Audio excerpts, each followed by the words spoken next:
cho nó nè rong lên nè ô li ban đầu nhớ hậu vi này nè ạ nè mua căn nhà đợt nè tụi khách nhỏ nè ô tàu chỉ cứ sấy chỉ cứ hấp bỏ tàu thì nè rong li ban đầu vi này sa họ nói là cứ mua nè phóng ta là rong rong li ban đầu vi này so họ cũng thiệt cái ban đầu ấy là ô đồ lúc xưa họ nhớ đồ vi này nè thằng đó mong chỉ tế cho chơi là đồ thay tế chỉ là mù bỏ đồ đau chia sọ chia muôn đau yàn đau sọ rong cao chỉ là nhớ cho xuân họ rất rất nhẹ chỉ mua chỉ cứ nói chỉ ban đầu giờ ấy ya và cứ tông đi hình nè chỉ mong mà là chỉ đồ ban đầu thế mà chỉ lấy những chỉ tao là thế mà họ là ô chỉ là làm gì đồ chú ý và tao rong cao thế đau sọ mà check key thế chỉ blo là chỉ cho nhìn đau rồi rong cao nè lúc đó nói tụi họ nói ít khúc tụi nó là cụ tư sấy ta lúc cá họ nó là thế ban đầu nó cụ tư sấy ta là cái là những ua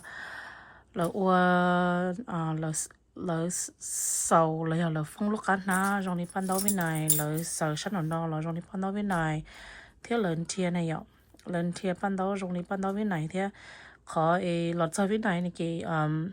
mua căn nhà style mua căn nhà có ban đầu là cho một ô chuẩn gì thế là con gì họ tới nhà chỉ cho trong cao này kiểu là mất chọc vào chơi cái mấy cái ban đầu nhỏ là là chỉ tôi tới chờ bao tôi này kiểu là chẳng rong li kind of like time stop you know they depending on the regions where ban đầu went it evolved differently the style technique certain technique will stay and certain technique will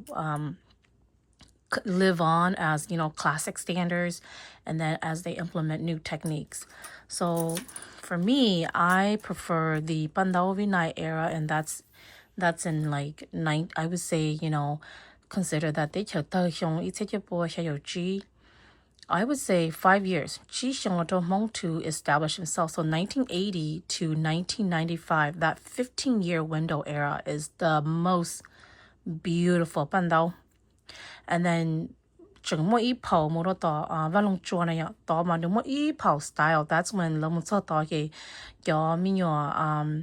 bé chân sai này nhưng mà lo ít phaoตัวchỉ là một họ một bỏ ít kho đó chỉ là mà li họ một gì ít cho ban đầu có rồi là chừng một lòng ít đó ban đầu how they do some of those ban đầu more over there too but personally for me cũng như style vintage style retro, or I don't even know what we call it. What is truly vintage, honestly, what is vintage? In my definition of vintage is something probably post 75.